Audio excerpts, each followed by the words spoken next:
Fala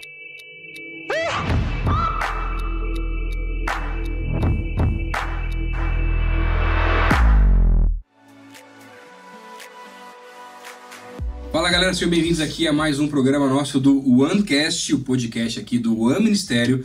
E hoje eu muito feliz que eu tô com dois amigos meus aqui para ter um papo muito legal e te abençoar também. Pastor Plínio, aqui, pastor do Seja One, cuida da rádio, aqui da nossa igreja também, e mais um monte depois. Dos filhos, dos cachorros, dos amigos, de todo mundo. Tem jeito, né? E o que tiver, a gente ajuda, não tem problema, né? E também o pastor Pedro, aqui da One também, que está cuidando dessa parte de ensino da nossa juventude. Está sendo uma bênção ter o Pedrinho mais perto também. Aí, dá um oi esses dois aí pra galera. Aí, a gente chama Pedrinho e pastor Pedro, né? Daí, pra gente é Pedrinho. Os mais íntimos também, aí. Né? É, pastor Pedro para vocês. E aqui o pastor Plinetes aí também. Mas é pros íntimos só. Não vem não, você que nunca viu, vem falando assim. Isso aí. Tem que ter intimidade primeiro, tem que ter tempo de mesa, não é assim que funciona. Né? Mas a gente tá aqui nesse podcast, a gente tá mudando o formato faz um tempo já, né? E mais do que um projeto, mas queria falar de alguns dos projetos que Deus tem colocado no coração de vocês, a gente quer saber um pouquinho mais da história, na verdade, né? E num caso legal, até pra galera aqui da igreja, de fora, poder conhecer um pouco mais, como é que foi o processo de conversão de vocês aí? A família já era crente, não era crente? Conta um pouquinho aí. Vou começar com os anciãos aqui, né? Por favor, idade. Os anciãos. Muito bom. Foi bem legal. A minha história é bacana, assim, nada super demais, né? Mas é legal porque, enfim, eu cresci numa família católica. A gente ia na missa, catequese, aquela coisa. E aí, meu pai começou a trabalhar, eu tinha 8 para 9 anos, meu pai começou a trabalhar numa emissora de rádio evangélica aqui da cidade de Curitiba. Mesmo sendo católico. Isso, mesmo sendo católico. Meu pai ia na missa, ajudava na tesouraria da paróquia. Meu pai é ativo, a gente fala, brinca com ele, né? Ativo do ministério desde a época da igreja católica. Quase diácono já. E aí ele... Enfim, ele começou a trabalhar nessa rádio evangélica e começou a ter laços de amizade com os pastores que faziam um programa lá e tal, e com a família, né? A família Jensen aqui de Curitiba. E aí a gente começou a receber, enfim, a gente ia nos aniversários, família, aquela coisa. E os pastores começaram a frequentar a nossa casa, orar pela gente nos aniversários, amizade. Então começou a ficar comum aquela presença e orar, e na cantata de Natal da Assembleia de Deus a gente ia lá assistir. Então começou a ficar comum pra gente, assim, de vez em quando ter esse contato. Até que um dia um líder, né, de jovens fazia programa lá, vocês conhecem, chamado Aldo Matar. Quando ele era jovem. Tio Aldo, eu era ali pré-adolescente, e ele foi fazer um programa e falou pro meu pai, você precisa levar os seus filhos ali num retiro de jovens, tal. Eu nem tinha idade pra ir, mas meu irmão foi, daí no outro ano ele voltou falando, é demais, é muito bom. E eu não tinha idade, eu tinha, acho que de 14 para 15, era a partir de 15. E eu insisti tanto pra ir, tanto pra ir, que me deixaram, exceção, você vai à exceção. E eu fui num retiro pequeno, que aconteceu ali no PV, aqui no Paraná. Enfim, cheguei lá, era um retiro de jovens e adolescentes juntos, ouvi um testemunho do Edson, né, do Edinho, que contou que ele tinha capotado, quase tinha morrido, e ele falava de um Jesus verdadeiro, real, e eu ia na igreja católica, pra mim ficava, né, mas o que é isso? E naquele retiro eu entendi Jesus de uma maneira diferente, entreguei minha vida, então adolescente ali, 14 para 15 anos, e aí a gente começou a frequentar a igreja, e foi todo mundo, ali 1 ano e meio depois, minha família inteira, né? Qual que era a igreja, Plínio? A gente se converteu na Donep, né? Que tinha um trabalho evangelístico. Trabalho dos jantares. Isso, nos jantares, tinha retiro, né, para os jovens, tinha jantares. E aí a Donep, como ela não é uma igreja, né, ela é uma associação evangelística. Sim. Aí a gente começou a frequentar a comunidade evangélica El Shaddai, aqui em Curitiba, pastor Ronaldo Tavares. E aí a gente foi pra igreja. E nesse ano da Donep, eu e meu irmão, a gente voltou pra casa, assim, a gente quer frequentar, a gente quer ir. E aí, alguns meses depois, meus pais foram no jantar da Donep, aceitaram Jesus, entenderam ali Jesus e voltaram. E em família a gente falou, eu acho que a gente, né, os filhos, a gente não frequenta mais aquela igreja, a gente vai começar a ir pra uma igreja. Foi meio natural, quando a gente viu, a gente tava indo do domingo, não mais na missa. e na comunidade na El Shaddai. E foi assim, aí vieram meus tios, vocês conhecem, Pigato, e a gente foi... E a família inteira foi caminhando. E foi junto. Então ali, um ano e meio depois, 15, 16 anos, batizei, junto com meu pai. Aí meus avós também se converteram, um pouco antes do finalzinho da vida deles ali. E a gente se batizou todo mundo na mesma hora. Eu, meu irmão, meu pai, minha mãe, minha avó e meu avô. Mas foi na igreja ou foi na piscina? Na piscina, igreja pequena, não tinha uma chácara, batistério. Quem tem piscina em casa. Isso. Daí a gente foi, tem fotos do momento, foi emocionante, chorei demais, assim. E por aí a gente... Esse dia quantos anos? Foi pra 14 para 15 anos. Isso. Virando ali. Fiquei um tempo afastado, né?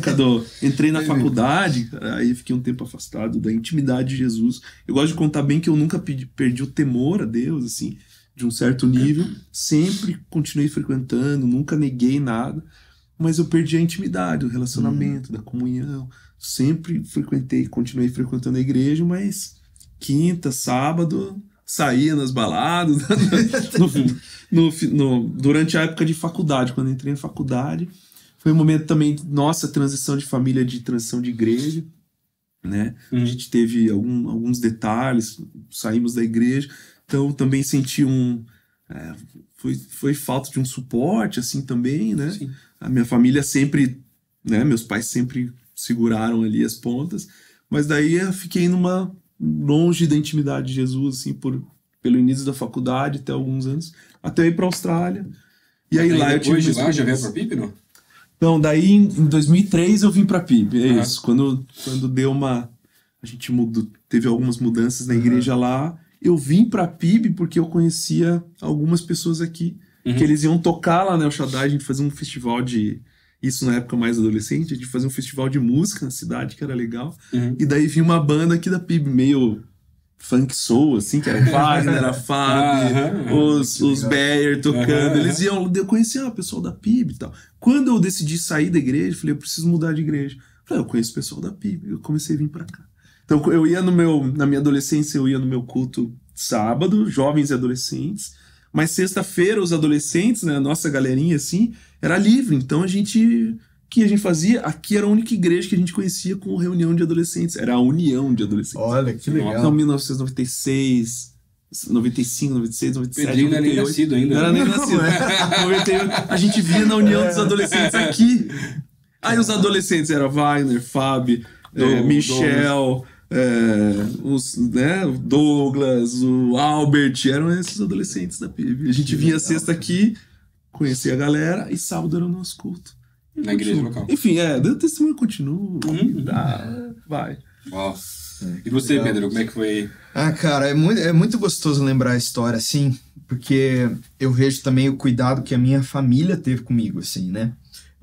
E a importância que é aquilo que a palavra de Deus fala, né? Educa, né, a criança no caminho, jamais se desviará, né? No contexto da minha família, a parte da minha mãe foi uma família sempre muito ativa aqui na igreja, principalmente até na parte da construção. E na própria PIB mesmo, né? Você já cresceu aqui mesmo, né, Pedro? Cresci aqui. Então, os meus avós, a minha bisavó, na verdade, ela frequentava já a PIB quando era lá no Templo Antigo, né? Na Visconde Guarapuava. Os meus avós também, minha mãe era daquela época, eles vieram, né? E quando minha mãe casou com o meu pai, a família deles não era cristã, né? Então, meu pai, até com uma certa resistência à igreja. Então, vivia dentro de casa essa questão. Tinha a parte do meu pai, que, né, até meio aversa à igreja, e a parte da minha mãe. E os meus avós, eles fizeram um trabalho comigo e com o meu irmão de discipulado mesmo, sem ser formal, mas eles nos discipularam, né? Então a gente era criança, eu lembro toda noite a minha avó e o meu avô, eles iam até minha casa, pegavam eu e meu irmão, né, na cama antes de dormir, e eles ensinavam uma história da Bíblia. Então a gente pegava lá a história de Elias, Eliseu e tudo, e eles tinham uma coleção de fita cassete, assim, eles colocavam pra assistir desenho, pra tocar assim? Desenho. De músicas, isso, cassete. Cristão, filmes e tal. Eu lembro que eu via os filmes lá, eu lembro bem de um de de Elias, né? E daí os meus avós perguntaram, o que você quer ser quando crescer? Eu gostava muito de ver Elias lá. Eu falava, eu quero ser profeta quando eu crescer, né? Nem sabia que já era profético aí, então, né? O que eu falava. Mas só que assim, era a questão do conhecimento, das histórias, o que foi semeado na nossa vida, mas a questão da experiência com Cristo eu ainda não tinha. Tinha a semente que foi plantada, né? Eu e meu irmão, a gente cresceu nesse contexto, né? Mas só que chegou um determinado momento que a gente não tinha essa experiência, começou a cansar da questão da igreja, não querer mais estar junto, mas essa persistência da família foi legal, porque quando chegou um dia que a gente foi no meu último retiro de o que é hoje os pré-adolescentes, né? Eu já era batizado nessa época. Né? Então, porque tive incentivo da minha família, fiz ali o caderno de discipulado e tal, tudo. Mas só que a minha primeira experiência com Cristo, de conversão, eu digo, foi depois que eu fui batizado nesse retiro. Né? Eu lembro até hoje, era um culto da fogueira. Não, era o pastor Ricardo Lebedenko. Ainda não? Não, era bem antes do Léo, não sou, não. Eu já fui tio nesses retiros do Ricardo. Já fui coletor, já fiz as brincadeiras, já curei de quarto. O Ricardo era muito doido, os retiros eram muito legais, né? Os enduros lá. Cara, esse ano tinha era capaz de eu estar não me lembro, cara. O de 2003 eu tava como tio. Era capaz de ter sido Era num lugar... Não, era um pouco depois. Era ali depois, eu tava antes. Eu fui uma vez. Era no Castelinho. Você viu o que ele falou? Ele foi depois, ou seja, eu fui tio antes. Né? Ele nem tinha chego ainda. Maternal, Plínio. Olha. Mas eu me lembro, num culto da fogueira, assim... o louvor pegou diferente, cara. O culto da fogueira foi no estacionamento do Castelinho? Não, isso foi depois. Foi depois. Teve um outro. Eu sou mais novo. Que acho que foi umas 2 vezes pra lá. Mas foi assim, muito impactante. Só que uma coisa que é interessante, eu tive então a experiência com Jesus ali, e eu lembro que nessa fase pré-adolescente ali na escola, já tava naquela ondinha de...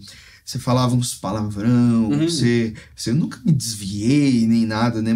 Mas eu lembro que tinha já esse negócio de falar das meninas, tinha...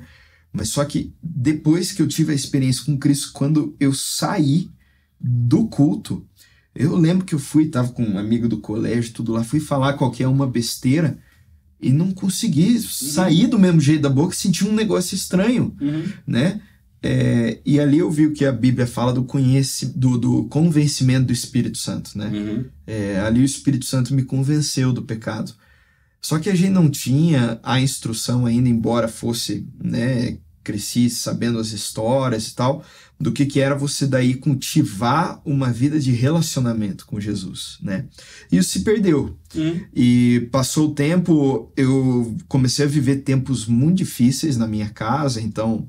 questão dos divórcios dos meus pais, uns momentos assim bem turbulentos em casa, e ali eu comecei a ter algumas questões emocionais, precisei fazer 2 cirurgias nos pés, tinha sonhos, né, de jogar bola, perdi a confiança, foi um tempo muito escuro, muito difícil, e a minha mãe, ela ainda tentava fazer com que a gente tivesse algum contato com a igreja, e a gente tinha uma célula de adolescentes que aconteciam lá em casa, mas eu não queria mais saber da igreja, né? Não queria, mas a minha mãe continuava ali persistindo, né? E quem liderava a célula na minha casa era a Thaís e o Budal. Nossa. Então eles tinham essa célula, né? Eu tinha uns 13 para 14 anos, talvez. E um dia... Eu acho que foi o Israel que foi liderar essa célula, mas eu não tenho a lembrança muito certa. Mas ele perguntou, o pastor que estava lá liderando, quem já tinha lido um livro inteiro da Bíblia. E eu fiquei com vergonha, porque eu nunca tinha lido um livro inteiro. Eu conhecia um livro. Eu conhecia todas as histórias, conhecia versículo de cor. Nem Filemão, Pedro.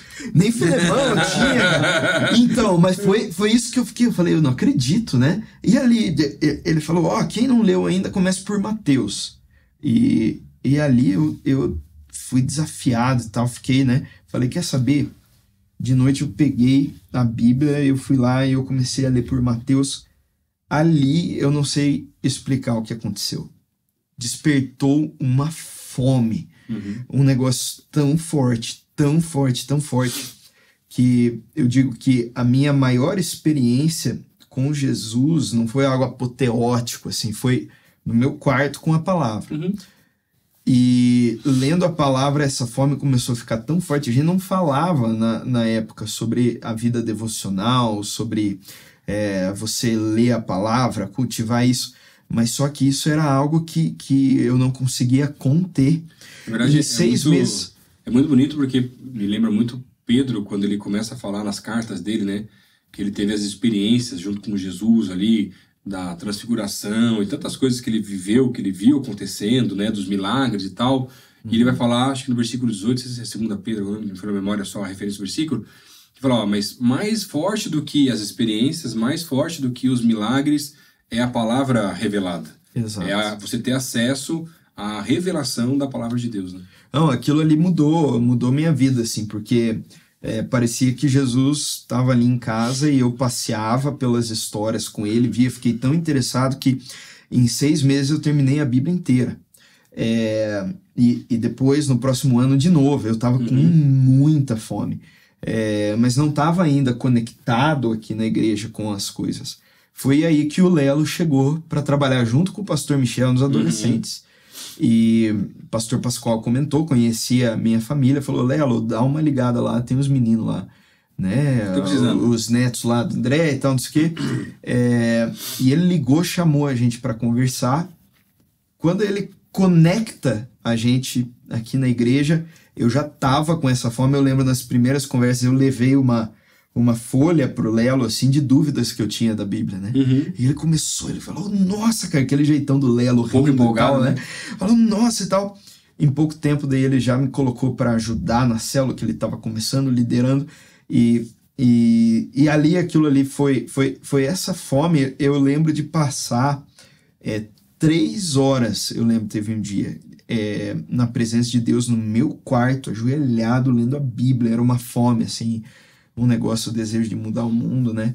E como o Espírito Santo no meu quarto me mudou e me transformou, né? E acho que vale também ressaltar, na verdade, né? Acho que essa geração tua, que foi uma das primeiras que o Lelo pegou com adolescentes, acho que aqui na igreja, né? Acho que foi pelo trabalho dele, pela graça de Deus, claro, mas foi uma geração muito especial, né? Muita gente boa que foi gerada nessa época ali, né? Que entendeu direções de espírito e firmes até hoje na fé, não só você, né, como pastor, claro, mas muita gente bacana nessa época, e foi um trabalho lindo que ele fez nesse tempo também, né? O próprio Luiz, né, nosso menino. Não sei se é melhor opinião, brincadeira. Luiz, mano, brincadeira, Luiz, eu te amo, sabe? Luiz, vai ver o programa depois eu ficar chateado. Se abraçar. Tá só brincando, uma brincadeira. Mas e nesse tempo que ele forma, quando o Lelo vem, que era o que a gente chamava o BAC. Sim, que foi o início desse projeto, né? Exato. E depois, hoje, virou o One Flow School num formato diferente, né? Depois a gente fala um pouco mais disso aí também, né? Exatamente, exatamente. Muito legal, muito legal. E, gente, de vocês, até falando de chamado, mas ministério pastoral, quando é que começou isso pra vocês? Porque assim, o Plínio tá aqui, além de teólogo, né? Bom, só tem teólogo aqui, não tem jeito, né? Mas o Plínio também é fisioterapeuta, na verdade, né? Mas nunca nem exerceu, na verdade, né, Plínio? Exerci um ano e meio, Um ano e meio. Mas os pacientes estão bem até hoje.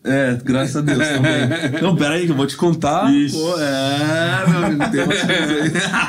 Outro dia eu tava com um negócio que pensei que vou ligar pro Plínio. Não, melhor não. Eu já brinco que eu sou um ex-fisioterapeuta. Tá. Meus amigos falam, não existe isso, mas eu sou um ex. Eu já esqueci. E qualquer coisa, põe gelo que resolve. Então, tudo é gelo, tudo é gelo. Banheira de gelo, alonga e pronto. Não, mas comigo, né, eu contei um pouquinho de testemunho.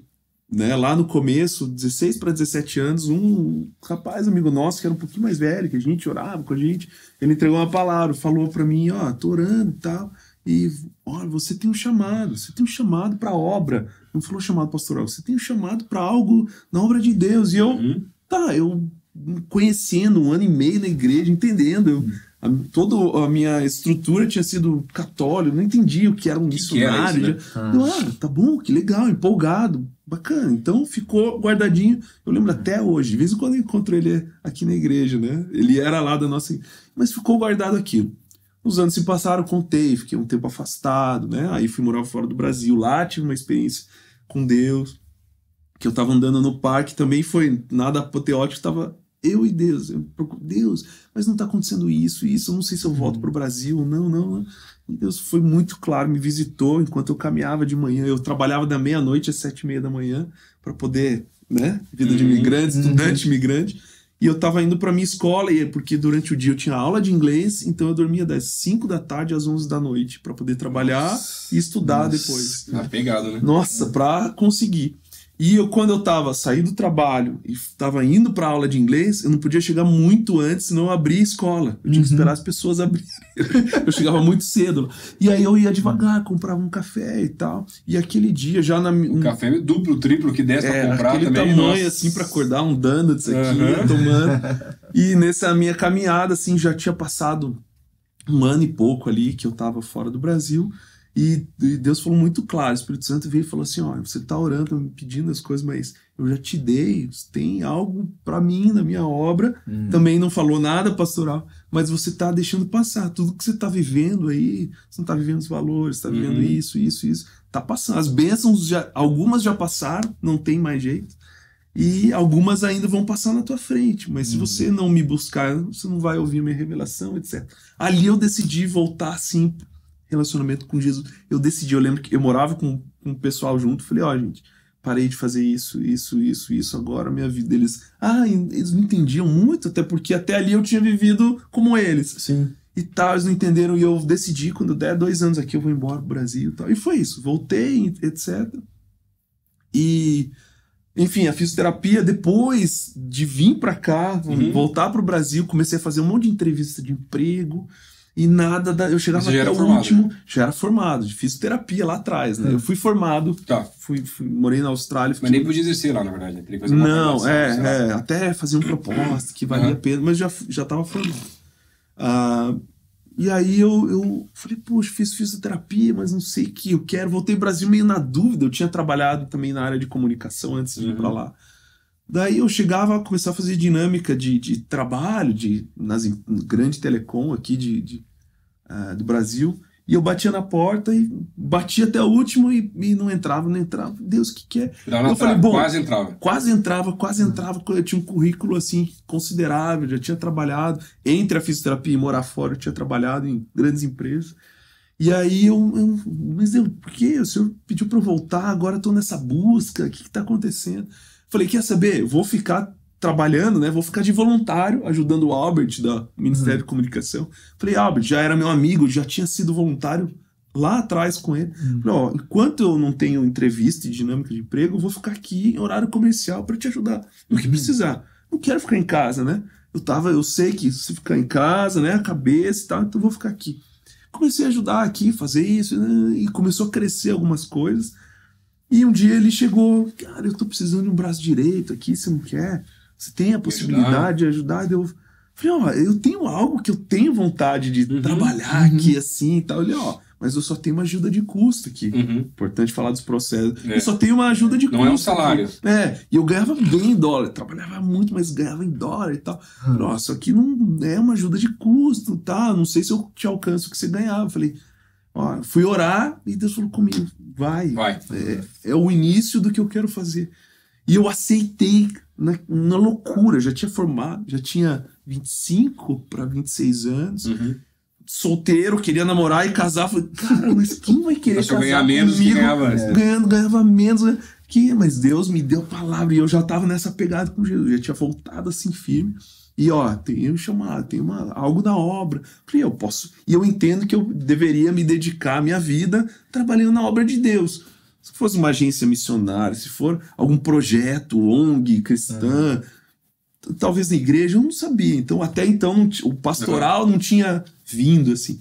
Então, me dediquei aqui, passou uns 2, 3 meses, falou, deu certo, deu oportunidade, a igreja entendeu, então você está contratado O que eu era voluntário, comecei a trabalhar na igreja. 2 semanas depois, me liga uma empresa de um setor da área médica e falou, olha, a gente precisa de alguém com currículo de experiência comercial, que tenha inglês, que tenha morado fora, mas fisioterapeuta.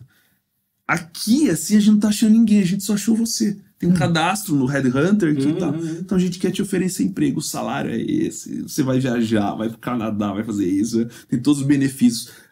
E é a área que eu gosto, né? É pra você dar treinamento, não é pra ser vendedor, é pra fazer isso e tal. Daí eu falei, meu Deus, você sempre quis, a vaga sempre quis. Que eu sempre quis. Falei, cara, na época assim, eu falei, meu Deus. E eu liguei para um amigo meu que trabalhava na área. Ele falou assim, Plínio, essa empresa é a melhor da área, é a melhor do mundo. Nossa. E todo mundo da área sonha em trabalhar nessa empresa. Nossa. E eles, cara, pelo amor de Deus, aceita, senão me indica. Se você não quiser, né? Eu desliguei o telefone e tal, contei pros meus pais, né? Ainda não tava nem namorando. Contei pros meus pais, fui orar. E Deus falou, o desafio você aceitou agora. É esse, eu tenho coisas pra eternidade, que vão ficar na eternidade. E eu liguei pra empresa e falei, não, você não tá entendendo quem tá te chamando, quem quer te contratar. A gente só vai fazer uma conversa, eles já analisaram o teu currículo. É você. Eu falei, só me ensinar. Tem algo maior aqui, de propósito, que você não vai entender. Ela não entendeu. Ela mandou e-mail. Eu tenho outra proposta aqui que vocês não vão descobrir nunca. Por aí. Enfim, daí eu decidi ficar. E aí foi história, né? Deus foi trabalhando o meu chamado pastoral. Foi natural. Já servindo na igreja foi no processo. Né? Tem gente que fala, você veio um anjo e falou, você vai ser pastor. Não, abriu os céus. Daí eu abri a célula, os jovens casais, ela multiplicou um monte. Eu trabalhava no Ministério de Comunicação aqui. Mas em paralelo já comecei a liderar os jovens casais, crescer, organizar retiro. Quando eu vi, eu estava, né, querendo ou não, fazendo uma função pastoral. E aí um dia a igreja falou, a gente está reconhecendo, entra no seminário, vamos ordenar. Então foi um processo mais... Né, e para mim foi importante, que talvez se eu tivesse, um chamado pastoral, eu ia... né? Às vezes até hoje a gente fala, Deus, aquelas crises, eu mesmo. Naquela época eu não estava preparado, talvez, para ouvir. Hoje eu entendo, talvez para ouvir isso, né? Mas no processo, né? Eu tô agora, 1º de junho, que a gente tá gravando em 2023, fazendo 15 anos trabalhando na igreja. Que legal. Então, os primeiros anos foi um processo para que Deus trabalhando no meu chamado pastoral para estar onde eu tô como pastor da igreja. Nossa, muito legal. E é legal que às vezes as pessoas pensam assim, como que eu faço para ser pastor? O que é? Como que eu me formo pastor? Eu respondo, eu não sei, porque para mim foi assim. O que autoriza o pastor, na verdade, é o rebanho. Sim. Então, na verdade, títulos e tal, é só um reconhecimento por parte da igreja daquilo que já existe, né? Daquilo que Deus já depositou sobre você, né? E escutando o Plínio falar, eu lembrei muito do que eu escutei, né, um pouco tempo atrás, se eu não me engano foi Charles Spurgeon que falou, né, o chamado, ele não é a porta que sobrou que você entra, né, tinha lá... deu tudo errado na minha vida. Mas na verdade, a única porta que você enxerga, você fala, eu não consigo, pode estar todas abertas do lado, né, mas a única que eu vou entrar é essa aqui, né. Eu já ouvi um monte de história, o cara fala assim, eu tentei medicina, eu tentei direito, eu tentei não sei quantos mil cursos, não passei nada. Então Deus quer que eu faça seminário, teologia. Irmão, vai plantar batata, cara. Vai essa história, para esse negócio aí. Você vai fazer porque Deus falou pra você fazer e você abandonou. Olha a proposta que o Plínio tinha aí a proposta pessoal do sonho de trabalho, né? É diferente. Cara, que eu abri mão tanta coisa para entender que era chamado e tudo mais. Entender o processo, por exemplo. Eu trabalhei eu me formei durante a faculdade. Os 2 últimos anos é prática, né? Trabalhar mesmo, estágio supervisionado, mas é prática. E 1 ano e meio depois eu trabalhei como fisioterapeuta. E todo esse processo, fisioterapia, é totalmente reabilitação, né? São pessoas, toque, é o alongamento. Então, fiz estágio no Atlético, fiquei 1 ano. No ano que o Atlético foi campeão brasileiro. Quando eu me olhava, eu falei, o que eu tô fazendo aqui eu tinha na época 18 para 19 anos. No meio mas como fisioterapeuta lá trabalhando. Como estágio supervisionado no último ano, do 3º ano. Mas então, com possibilidade eu tinha 18 anos, 18 para 19. Com possibilidade era da faculdade, de crescimento. Mas daí as oportunidades fizeram que eu caísse no time profissional, junto com o fisioterapeuta, no ano que o Atlético foi campeão brasileiro, 2001. Dá mais evidência, né? Então assim, claro, eu tive contato aquilo, então as pessoas, eu fiz um pouco parte do backstage ali daquele time, as crises, os jogadores, e eram meninos, moleques da minha idade às vezes, Sim. 2 anos mais velho, alguns mais novos. O que eu quero dizer, eu tive contato com gente no hospital, nascendo, morrendo, gente que teve uma parada cardíaca do meu lado, faleceu do meu lado. Eu vi criança recém-nascendo e não aguentando de vida. Eu fiz plantão final de semana. Então, o que eu percebi depois, porque muitas vezes eu terminei a faculdade e falei, joguei fora. Dinheiro, tempo, tá, sabe? Mas hoje em dia, no trabalho pastoral, eu entendi que aquilo não tinha sido jogado fora, era Deus tratando, para eu entender as pessoas. E quando eu tava andando no parque, o detalhe que eu não escutei, né? Quando eu voltei para Jesus, Deus falou assim para mim: você já aprendeu a reabilitar pessoas no físico, agora eu vou te ensinar, vou te usar para ser no espiritual. Que legal. Amém. Ou seja, a tua profissão, o que você passou não foi jogado fora. Não é por acaso. Não é Deus por acaso, trabalhando no exatamente. processo da vida da gente. Pra gente não desperdiçar quem tá bonito, ouvindo. Mas eu sou isso, sou aquilo, né? Não, Deus faz o nosso caminho ali para que a gente possa construir. Quando eu vim pra igreja aqui trabalhar, né? Foi 2010, cheguei aqui. Tava terminando o seminário, não tinha terminado ainda, mas eu trabalhava com marketing na parte de eventos, né? Quando eu vim pra igreja, assim, cara, eu não quero ser conhecido como um cara de eventos. Deus chegou aqui para ser pastor. Eu lembro que no começo, por mais que pastor, você vai pastorear, mas você faz eventos, você faz um monte de coisa, né? O cara, acho que o seminário tem que ter mais matérias, porque o que o pastor tem que fazer numa igreja local é série de muitas outras coisas, mais do que pastorear um rebanho, né? E aí eu ficava com esse sentimento, cara, eu sei fazer, mas essa era a minha vida antes de vir pro ministério, e eu não quero ter que fazer essas coisas, né, aqui, ou não ser visto como o cara que só faz evento. Sim. Só que aí Deus foi trabalhando na minha história e falou assim, cara, mas como é que você vai desperdiçar tudo que eu te fiz passar, que você aprendeu, que você sabe fazer e tarará? Assim, não é que você vai fazer, eu vou fazer através da tua vida. Você vai ter mais facilidade, porque você já passou por isso. Porque assim, ó, o pessoal às vezes não tem noção, mas eu fazia de 90 a 100 eventos por ano pelo banco, pelo Brasil inteiro, fora de inauguração de agência a grandes eventos esportivos pelo Brasil, outras coisas mais. Então, cara, era uma complexidade, cada um era um negócio diferente, com um cliente diferente, em lugar diferente do Brasil, e só com gente, tipo, até contratando artista, e em casa de cara, que eu não gosto dessas coisas, eu fico tirando foto, mostrando, nunca curti muito essas coisas assim, porque vou lá e tiro foto com um artista, um global. Tá, posto, na época nem tinha Instagram, né, mano? No Facebook, foi no Orkut, né? Mas eu não sou amigo do cara. Tipo, postei, é legal, ele postou uma foto com o cara, tipo, indiferente, porque você podia até ter estourado do cara, mas o cara não fica de papinho com você, então a gente não é amigo. A gente tá numa relação corporativa, é diferente, né? Então, eu nunca curti muito essas coisas, porque dá uma falsa impressão de quem, pra mim, a impressão que dá, gera uma falsa impressão de quem você é, na verdade. Então, eu nunca curtia muito, e eu era muito profissional do que eu fazia, então, não ficava tietando, né? Tipo, tô aqui na casa do fulano de tal, do não sei quem, da banda tal, tipo, nunca, é meu pessoal também, nunca curti muito, assim, né?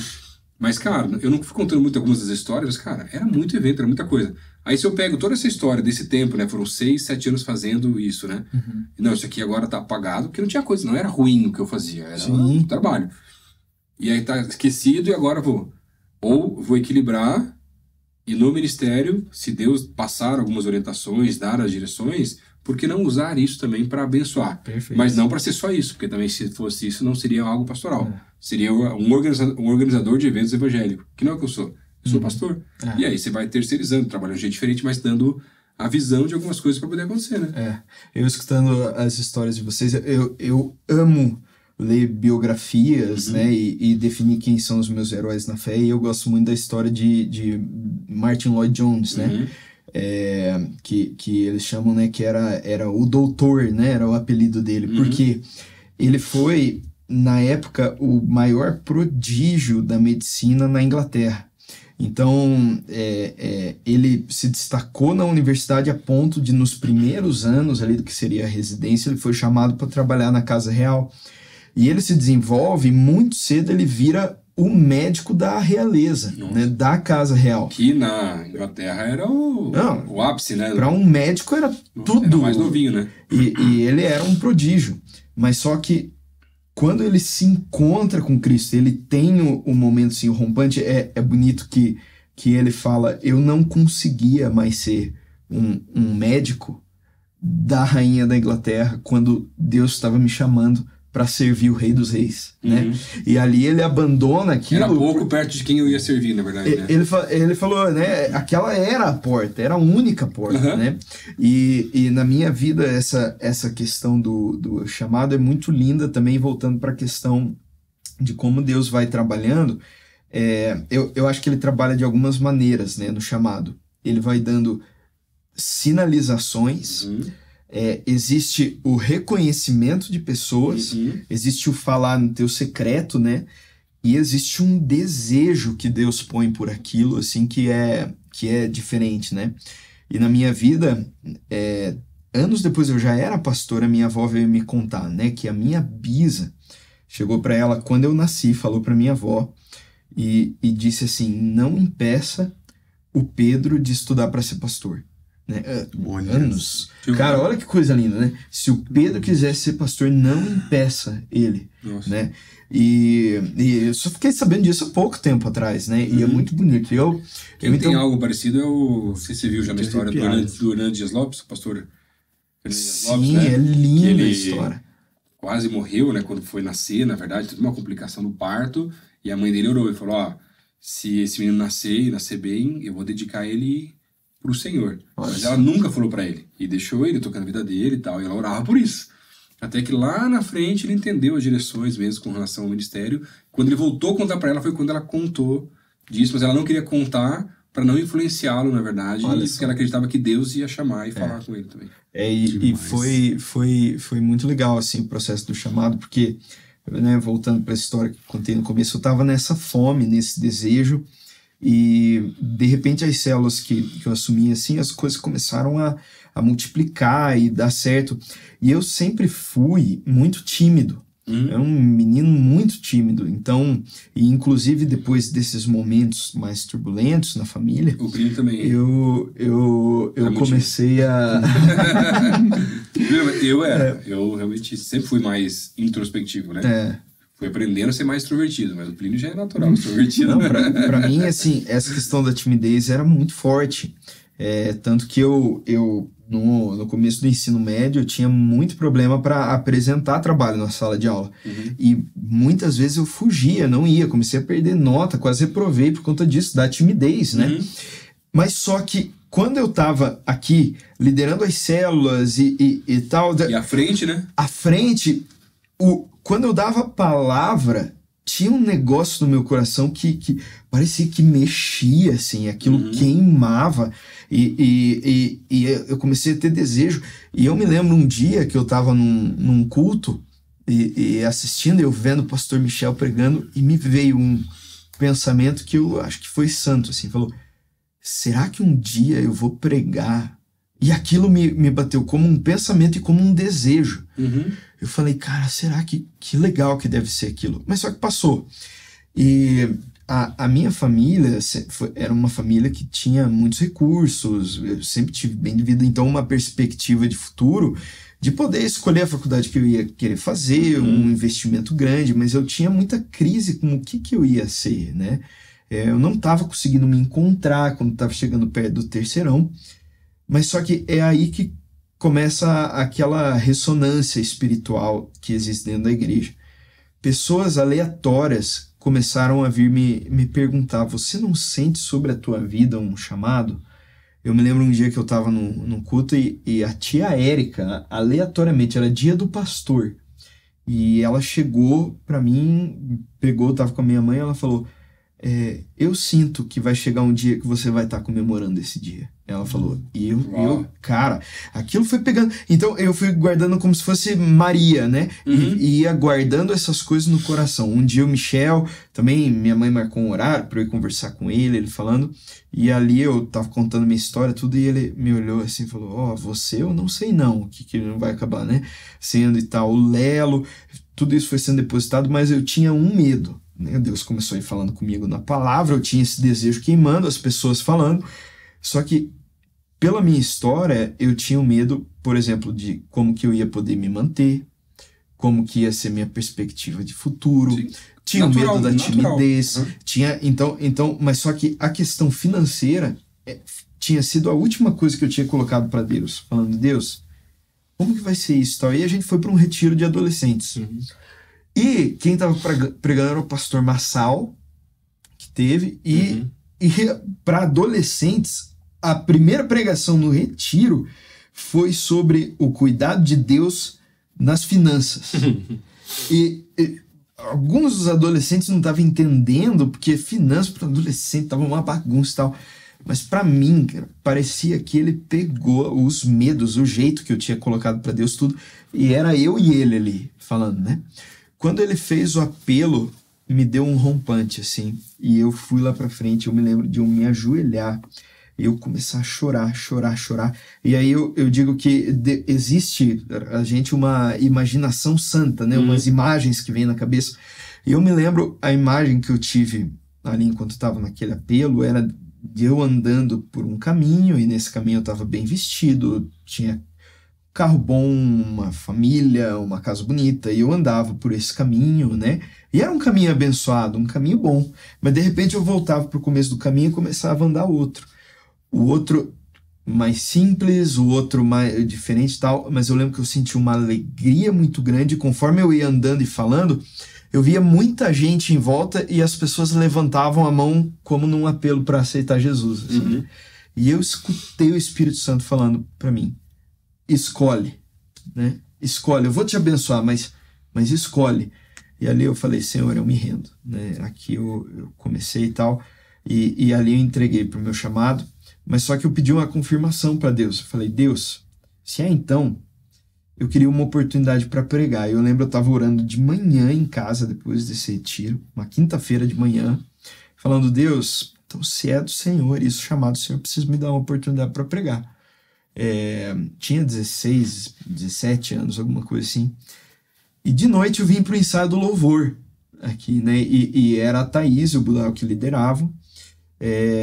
E a Thaís me chamou num canto, ia ter uma viagem missionária dos adolescentes. Ela perguntou, Pedro, você vai nessa viagem dos adolescentes? Eu falei, tá, eu não sei, eu não tô inscrito, eu não vou.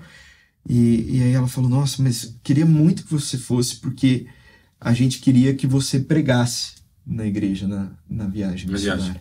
Aí eu falei, meu Deus do céu, né? Agora tem que ir, né? E aí foi. Né? E Deus, desde lá, eu tenho visto a fidelidade de Deus nos momentos, né? Trabalhei 1 ano de graça no começo do seminário aqui, falando, Deus, pela fé eu estou trabalhando aqui e pedindo a Deus oportunidade. E aí veio, né, eu começar com uma bolsa do seminário 1 ano depois. E eu fui vendo o cuidado de Deus nessas áreas que eu tinha medo. Cara, quando a gente se dispõe a seguir, é maravilhoso. E às vezes tem uma galera que fica na crise, né? Tipo, tá, mas como é que vai ser? Não vai sobrar? E se não sobrar, não vai faltar também. Porque é bíblico, gente, não adianta, né? Não vai mendigar o pão. Deus vai tratar, vai cuidar. Só que é interessante porque às vezes na caminhada ministerial, nesse processo, a gente passa por umas fases assim, tipo, não tá sobrando muito, às vezes parece que vai faltar. E não sei vocês, mas comigo acontece muito é Deus se revelar nos acréscimos do segundo tempo, né? Porque daí fala que a coisa tem que ter coração bom, porque não é fácil. Mas pra mim, é muito para gerar essa dependência também, da gente poder caminhar e dependendo mais do Senhor, também no ministério pastoral, né? Meio às lutas, né? As batalhas, as necessidades e até os sonhos que a gente vai tendo muitas vezes, pra gente poder entregar e depender dele, nele, em tudo aquilo que a gente faz também, na verdade, né? Porque senão também... É verdade. Não adianta, né? Tá, mas, gente, ministério, chamado, agora, e o que vocês têm de sonho em Deus, que vocês acreditam talvez pra frente, que Deus tem mostrado, que pode falar? Tem coisas que Deus revela que não é pra agora, então tem que segurar bem o problema. Não vou, né, forçar nada aqui, né, tem quase ninguém ouvindo, mas tudo bem. Mas só pra... Querem compartilhar alguma coisa aí pra inspirar a gente também? A galera que tá escutando a gente? Vai lá, Pedro. Eu acho que o sonho que Deus tem colocado no meu coração é criar realmente um movimento em que as pessoas sejam ensinadas, abençoadas e enviadas para o seu dia a dia. Eu acho que esse é o sonho que Deus tem colocado no meu coração, né? E eu acho que até a criação do college, a vinda para a school, é a ideia de formar um colegiado de testemunhas de Jesus. Eu acho que esse tem sido o sonho da minha vida, né? inspirar as pessoas para a missão. É muito legal a gente estar falando sobre chamado. Nem todo mundo vai ser chamado para ser pastor, para ser um missionário, mas só que todos nós precisamos nos preparar e sair comissionados para fazer a diferença aonde a gente foi posicionado. E eu tenho entendido, o sonho da minha vida é despertar essa geração, essas pessoas, para viverem a missão e o poder de Deus aonde elas estão. Né? Eu até prefiro falar, Pedro, na verdade, que todos nós, todo crente em Jesus, ele é um missionário. Exato. Alguns são para nações, outros são para os vizinhos, para as famílias, para o bairro, para a cidade, né, para o trabalho. Porque senão, acho que tanta gente de igreja que tem essa impressão de que, não, eu estou mantendo o missionário, quando o missionário vem num congresso missionário aqui, ajuda, dou dinheiro, aquela coisa. Gente, isso aí é lindo, eu já tenho que fazer. Mas isso não anula a minha missão, que o ID é para todos, não só para aqueles que são chamados para as nações ou para o ministério pastoral também, né? Exato. Senão parece dar a impressão que o cara, tipo, não, então eu não sou, então eu posso estar mais de boa, né, e tal, não sei o quê. Exatamente. Não é verdade. Exatamente. E para mim, eu sempre gostei da área do serviço, né, das pessoas entenderem o que é que o voluntariado é ser mais do que voluntário, é servir a Jesus mesmo, né? Porque o voluntariado você tem em qualquer âmbito do terceiro setor, mas as pessoas entenderem mais o serviço. Então, continuar cada dia mais inspirando as pessoas que o servir é privilégio, não é um trabalho, não é uma coisa pesada. Tem dias que vão ser pesados, mas aquilo é um privilégio que a gente vai estar mexendo, né, na eternidade, no resultado do reino. E continuar inspirando. E tem alguns sonhos, né? Como que vai fazer isso? Enfim, grandes treinamentos, 1/3 da igreja servindo, tem alguns sonhos assim. Mas também tem uma coisa que, através do serviço também, né? O que Deus coloca muito no meu coração é que eu nunca, talvez eu nunca seja um grande pastor pregador ou que vai estar liderando uma igreja, um pastor titular, mas Deus sempre me chamou para servir os líderes de movimentos e igreja. Então, isso para mim assim não é, tá bom, Deus me chamou para isso, vamos lá, né, com o olho meio. Para mim é uma alegria poder sustentar o braço daqueles que Deus chamou para ser, de repente, a pessoa de referência. Assim, essa conexão, eu gosto muito de fazer pontes e conexões. É uma das coisas que eu mais amo no reino, você conhece aquele cara, você faz isso, vocês precisam conhecer, pronto, vou pro outro. Você já me abençoou muitas vezes. Eu gosto de conectar as pessoas, cara, isso é incrível, e isso também faz parte em dar suporte para os grandes líderes, né? Falou, você tá indo para tal lugar, lá é bom, vai, vamos pro Egito, Pedrinho. Vamos, porque você vai... vamos, porque vai ser bom lá, você precisa ir, e às vezes eu nem vou, mas eu consegui mandar a pessoa essas conexões e também servir os grandes líderes. Falou, eu tô aqui sustentando, vai lá fazer o que você sabe, vai lá organizar um grande evento, vai lá ser um bom pregador, vai lá ministrar nas vidas das pessoas, que eu vou estar aqui de suporte para o que você precisar. Então, assim, esses grandes sonhos de participar, a gente tem como pastores, né? A gente quer participar dos grandes movimentos de Deus, mas também quero participar disso através de servindo os pastores e líderes, que são colegas do ministério pastoral, mas cada um com o seu dom, né? O seu jeito de servir. E isso inspira as pessoas a servir mais. Isso que você falou, Plínio, eu acho muito legal, que também falar para o pessoal. No chamado a gente também precisa ir entendendo a identidade que Deus nos deu, né? Eu demorei para captar, e eu acho que todos nós vamos ainda ir descobrindo mais sobre o que Deus está colocando. Tem coisas que vão dar para frente também, com certeza. Mas Deus ele vai depositando, vai dando oportunidades para a gente, vai colocando a gente, mas é muito importante a gente ir discernindo em Deus a nossa identidade. Isso que você falou. Não, eu fui chamado para entender, para suportar, assim. No meu caso, eu entendo que eu fui chamado para empoderar, para formar, né? Então, isso tem ardido no coração. Mas só que Deus dá experiências para gente nesse processo. Você foi líder de jovens casais, né? Eu trabalhei 5 anos plantando igreja, né? O Lucas com universitários. É muito legal como Deus vai depositando na nossa vida, mas a gente não precisa... ficar copiando outros. Eu acho que isso é o que a gente tem que aprender com aquilo que foi bom. Tem coisas que tem que ser mantidas até, não é uma questão.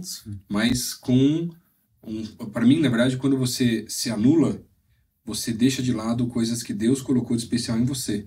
Você quer ser igual ao outro. Tava até vendo uma história esses dias, um pastor falando num problema muito grande de identidade que nós temos hoje em dia. Então você pega, né, exemplos, por exemplo, das videiras, e tem lá um monte de uva, né, sendo colocada, mas você tem lá no meio talvez uma figueira. Mas a figueira não quer ser figueira, ela quer ser videira. E o figo quer ser uva, mas não é possível. Mas aí quando você vai tratar, se tem o viticultor lá, vai tratar, vai podar, vai ajudar no crescimento, e aquela figueira começa a crescer e expandir de volta, daqui a pouco as uvas passam a crescer, a ser figo de verdade. Porque você se descobre em Deus. Não tem nada mais bonito do que alguém confiante naquilo que Deus depositou sobre ele. Porque você não tem que competir. Você não fica se comparando com os outros. Você não está preocupado se o cara tá maior ou menor que você, porque você já sabe o teu lugar. E aí é mais leve, na verdade, nesses aspectos. Tem outras, né, etapas, dificuldades, mas é mais fácil nesse sentido, porque quando você chega nesse nível, você percebe que você perdeu tanto tempo tentando se descobrir, né? É um processo, não tinha como acelerar, né? Às vezes leva mais do que a gente esperava, mas quando você olha para trás e consegue, aquele cara, olha, podia já estar tão lá na frente, não sei o quê, né? Porque ficava me comparando, ficava tentando ser mais igual a tal pessoa, porque eu gostava mais daquilo, menos disso, né? Tô falando muito sobre 5 ministérios, por exemplo. O cara, por exemplo, do Pedro é muito forte essa parte de ensino, né? E às vezes eu vou olhar para o pastor Pedro e falo, cara, mas eu acho lindo e tal, então eu vou estudar igual o pastor Pedro estuda. Isso aí é maravilhoso, beleza. Mas o ministério vai ser de ensino também. Mas de repente o ministério do cara era sobre serviço. Não era ser mestre, mas era ser talvez mais pastoral, mais evangelista, alguma coisa, sobre coisas que Deus depositou nele, desde a criação do cara mesmo, entendeu? Mas ele quer ser daquele outro jeito. E para mim isso é um desperdício, na verdade, né? Exatamente. Entendeu? O cara vai Deus usa de várias formas mesmo. Meu pai foi uma pessoa que trabalhou uns 30 anos lá na emissora de rádio que eu falei para vocês, sendo esse braço direito, alguém suportável, esse grande líder, né? E realizado. Realizado, fazendo aquilo. E eu cresci com essa referência. Falei, dá para também abençoar as pessoas através do suporte. Não vai que eu tô aqui pro que precisar, né? Você faz a sua função, eu faço a minha. E o ministério você não faz, né? E o próprio chamado, sem humildade de você entender, eu não sou completo, eu preciso do outro. Eu não tenho tudo que é necessário. Deus me deu isso, eu honro isso e honro a vida do outro porque eu preciso. Porque quando a gente quer se comparar, quer ter tudo, a gente tá sendo orgulhoso. A gente precisa ter humildade de se submeter uns aos outros, né? Claro. Eu até tava... É interessante como Deus trabalha na história, porque assim, um dos grandes sonhos que eu tinha quando eu era mais novo era ser embaixador. Então estudei, fui atrás e tal, e depois entendi direções que não era o que Deus tinha para mim naquela época. Mas cada vez mais eu me vejo Deus me levantando como um embaixador do reino dos céus na terra. Tipo, levando a palavra dele, trazendo os céus para a terra por onde vai, por onde passa, trazendo unidade, trazendo, né, gente junto, caminhando junto e tal. Mas nem embaixadores do rei? Esse eu me formei. Olha aí, ó, viu? Louvor ainda por cima. Tá realizado. Não sei se pela decoração de versículo ou pelo futebol da época, que era bem melhor que hoje em dia, tá capitão. Mas E foi interessante que eu tava no Rio de Janeiro pregando agora, algumas semanas atrás, e aí o Adiel tava lá, foi me chamar para pregar, foi apresentar, foi orar comigo. Aqui o Lucas, pastores jovens lá na PIB, Curitiba, tal. E da SDA, a gente nunca fala de líder, né? Porque é um projeto mais plural com relação à liderança. Então, por muito tempo, a gente teve o pastor Michel mais à frente, né? Tem uma base de lideranças, 4, 5 pastores aqui de Curitiba e um líder em cada cidade. E a gente nunca ficou preocupado com cargo, isso, aquilo, presidente, não presidente, mas o Michel sempre nos liderou nesse processo. E aí, eu não falei nada. E o cara foi lá e me apresentou, tá aqui o embaixador da SDA. E aí você vai vendo como Deus vai também, cara, para mim faz mais sentido porque eu não quero ser presidente, eu não quero ser o líder, não quero ser o chefe de umas coisas. Deus chamou para servir. Às vezes eu vou servir limpando o chão, às vezes eu vou servir representando uma nação, o reino dos céus, às vezes eu vou servir pregando, e tá tudo certo. Liderando gente, liderando pastores, que é o caso hoje em dia aqui já também, sabe? Mas são chamados que vão se complementando entre as pessoas. Exatamente. E é diferente o processo. Exatamente. Amém, gente? Amém. Foi conversa, né? Amém. Muito bom. Leve, bom Se pra deixar, caramba. E a gente ia longe, né, também, né? Tem jeito. Tá? Gente, uma última frase, uma palavra pra galera que tá ouvindo aí. Querem deixar algum recado aí legal? Pra inspirar a galera que tá da juventude que tá ouvindo a gente aí? Amar e servir as pessoas. Aleluia. Aí. Top. Muito bom. Eu acho que é valorizar o chamado que Deus depositou sobre a tua vida. E andar baseado nessa palavra. A gente falou muito sobre chamado, né? Eu acho que é isso, valorizar isso. E não desperdiçar o processo, né? Não Sim. desprezar o começo. Pequenos começos. Né? E não desperdiçar, e não desprezar o processo. Né? Faz parte. Amém. Isso aí, gente. Obrigado pelo tempo de vocês aí também. Obrigado, galera que tá nos escutando aí ou assistindo. A gente se vê no nosso próximo programa.